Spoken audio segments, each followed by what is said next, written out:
So this story starts out a long time ago. So around May or April of 2023, I basically started doing something. You see, back then I really wanted to make something big with logic, like a game, and I had tried a couple of times to make like games, but this is time I actually a little committed to it. I wanted to make Plants vs Zombies, which is a tower defense game, Instagram mechanic, but with a couple downsides. I was going to make it a lot worse than the actual game, but it still me something with logic, and I was going to be quite proud of it in the end. It's at least what I hoped, at least. So I started on it. The style of the video is very different, as I basically only made YouTube Shorts back then, so I basically did a bit of work and just did an update on it on what I'd done, and that's how most of it is. Now, I didn't really look at much tutorials for this, as like it's very basic logic, but all just cooped together, and it also has some other things.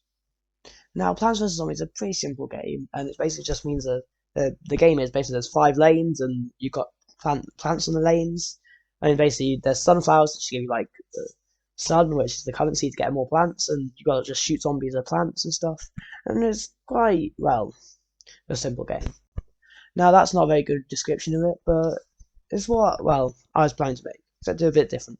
I want to make it with 3 lanes and probably a lot shorter lanes, and it's going to have a few backsides due to issues with it. But anyway, after a bit, I made this toggle using spud guns.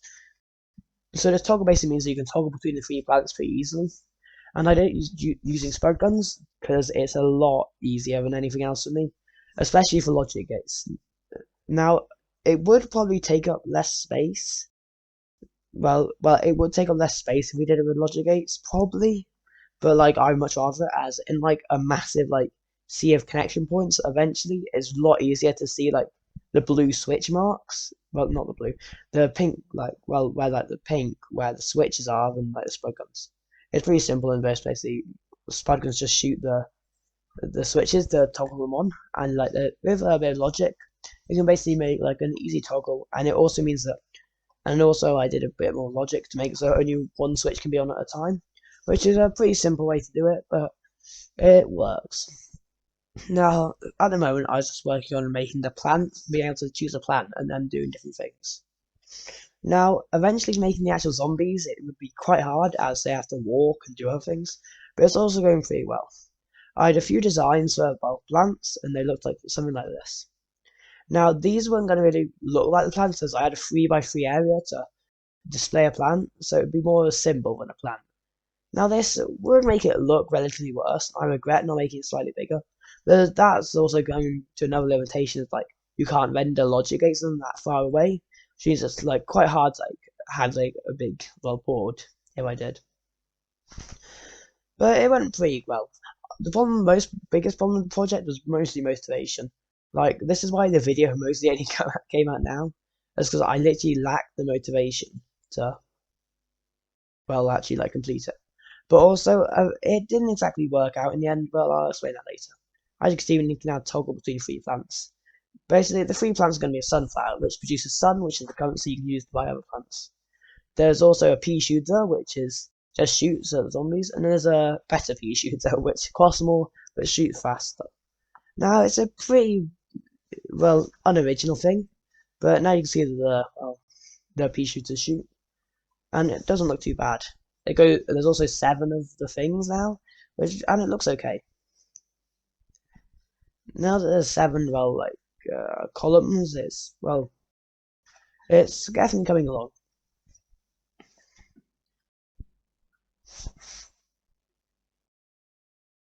Now, I'm going to admit I could have made a bit more of an original plan than the better pea shooter, but at the time it felt like one of the easiest things to do. But I should have made something like, I don't know, like a bomb that got rid of all the zombies from the map, but it was quite expensive. But anyway. So eventually I just got rid of the switches in the end row, end column, because basically no zombie, you can't build plants there because zombies are going to spawn there. So like there's no point, and it's just going to help a lot later. It also meant less wiring to do with like lots of stuff, which was pretty helpful. And eventually I added zombies in, and as you can see, they'd basically just get killed, and the zombie killed if they were shot too much, and they also wouldn't walk through things, which was good. Now, that zombie house is one of my proudest moments of this, as it was really, hard to do. Now, I eventually did find out how to do it, like using spud guns and toggle. But one of the biggest problems is just that when a zombie moves, you need to move the health to the next tile and reset the health of the current one. And it did work. The zombies had 3 health, which is a lot better than just having 1 health, obviously. Since 1 health would make it so like it'd be a bit of a bad game, as like it wouldn't look great, but it was pretty good. Now the biggest pain was hooking everything up, as there was so much switches to hook up. As like even just like seeing if the zombie got hit was a bit of annoying. But anyway,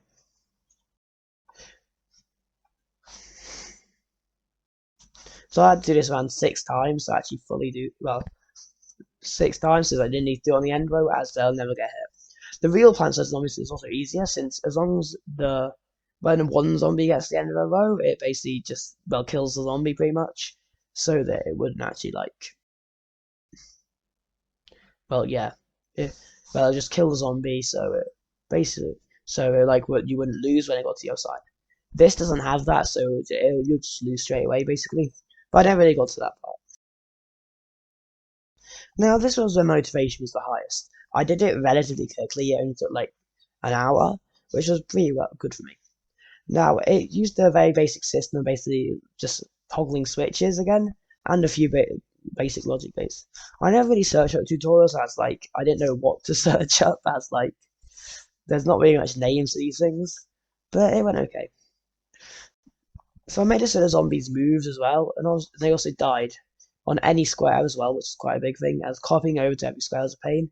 And some squares there would be invincibility for quite a bit, since like I didn't program it properly, which is a bit annoying.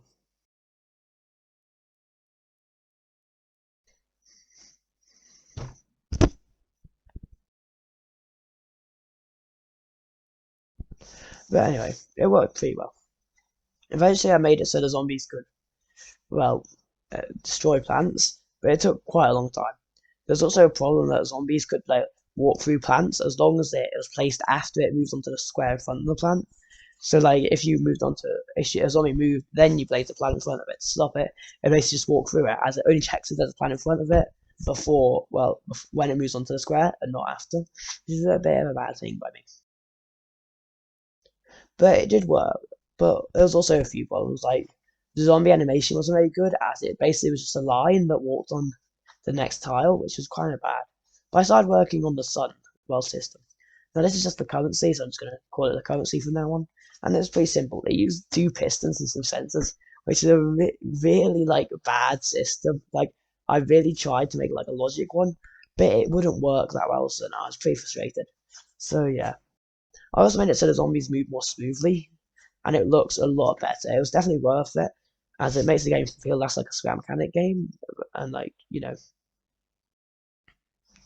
Now, currently there's only 1 lane though, which is how it's been for most of the video, as it's easiest to just do 1 lane and then the next. So then I started doing more.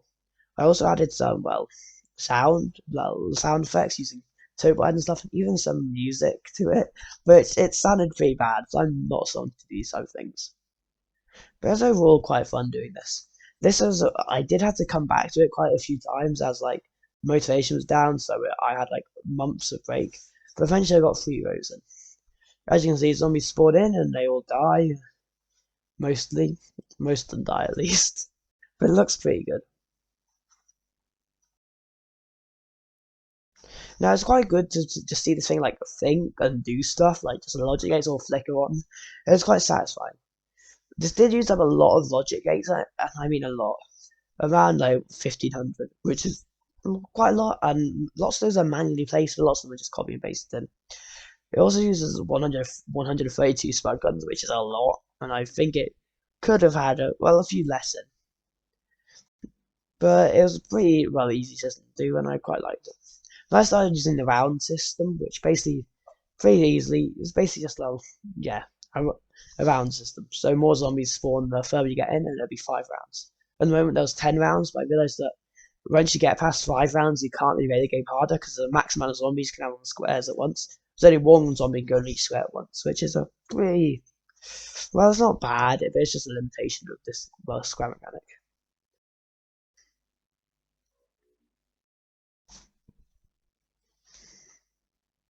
Now, believe it or not, this also used buttons and switches, as this was a very simple way. But I also made the way to do this, but I also made it look a bit better sooner.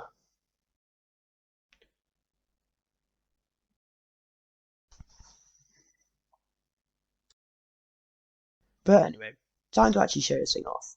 I haven't really showed the gameplay yet, and this thing looked pretty good. Now, it looked pretty good and also played pretty well. So at the start of the game, you start off with 2 sun, and eventually zombies will start spawning. You basically I engineered it pretty well, so you only need, so as long as you started with 2 sunflowers, you get enough sun to have a pea shooter at the start of the game to kill the first zombie, but normally the second as well. I just have enough sun, so I put down a pea shooter, which decreases how much sun you have. That's the sun bar on the right. Sorry, left. But, yeah. But anyway, as you can see, it works pretty well, and it's all just doing this manually without me actually doing anything. The zombies move really smoothly, which is quite nice, but the problems are going to start happening soon, and this is where the glitches start to come in, and why I didn't really complete this fully. Now, I get more sun quite well consistently, as you see. Well, the sunflowers will produce sun at the same time, pretty much. But as you can see, the zombies, keep spawning in. I got to the second round, but as you can see, there's a problem. The zombie won't die. Now, this is due to not a glitch, but a bit of I didn't expect this to happen. Basically, if the way the zombie moves to the next, tile is basically to see if it'll move to the next tile and see if there's a zombie behind it. If there's a zombie behind it, it'll think, oh, that's just it, like a second ago, so it'll be like, it can move forward, because obviously it's not dead. But the problem is, if a zombie dies and a new zombie moves into its place, that means that there's a zombie behind it, so it'll just spawn in again. But that zombie won't have to move to the next one. So effectively there's 2 zombies, which is kind of a shame. Now, it's a glitch, which basically means that if there's a zombie behind a zombie, it basically can't die, and it'll basically just destroy all your plants as the game works, which kind of sucks. It's really quite frustrating, and I put a lot of work into this. I put a good 1 week into it, and then loads of lots of smaller times into it as well. It was kind of a shame to see it just go down the hill so quickly, but it was fun. Now, there was there was a way to fix it, but I didn't really fix it. Now, the main thing for this is that motivation's low.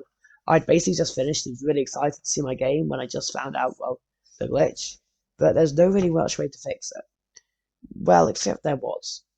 Basically, I thought of a way where basically whenever a zombie dies, I'll lock the next square for the next 4 seconds. So any zombie that moves onto that square is just removed. It doesn't even show the zombie. It just dies.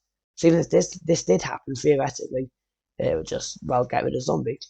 Now that'd be fine. But the biggest problem is that I have no idea.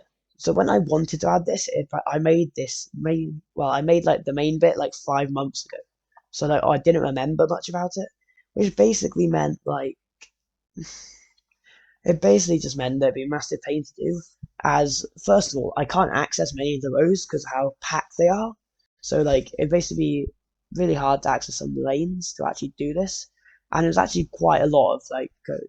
Well, not code, logic gates to do it.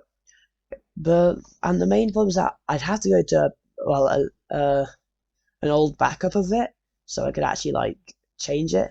But also I'd done so much the zombie the rounds, which were really annoying to do because of how much zombies spawned in, and also just set loads of timers and stuff. So I basically had to do lots of the work again, which I wasn't really willing to do. I might complete this game one day, but it definitely wasn't today, and I was a bit frustrated. I probably won't complete it, but it was a pretty good learning experience, and some of the logic that I did learn how to do, I actually still do today, as there's a few loops I now know how to do, which are a lot better than my normal loops, but yeah. This video is a bit different to usual, I'm going to say, because it's more, it's a bit worse than my other videos, as I haven't had much time to actually make this video, but anyway. So, I never really released this, which is a shame. I really would wanted to make a video on it, and I could have made it a long time ago, but I didn't since I was a bit well, new to like making long videos. But anyway, I hope you enjoyed. I'll see you in the next video, hopefully with a better video, if I get a better idea. So yeah, see you next time. Bye.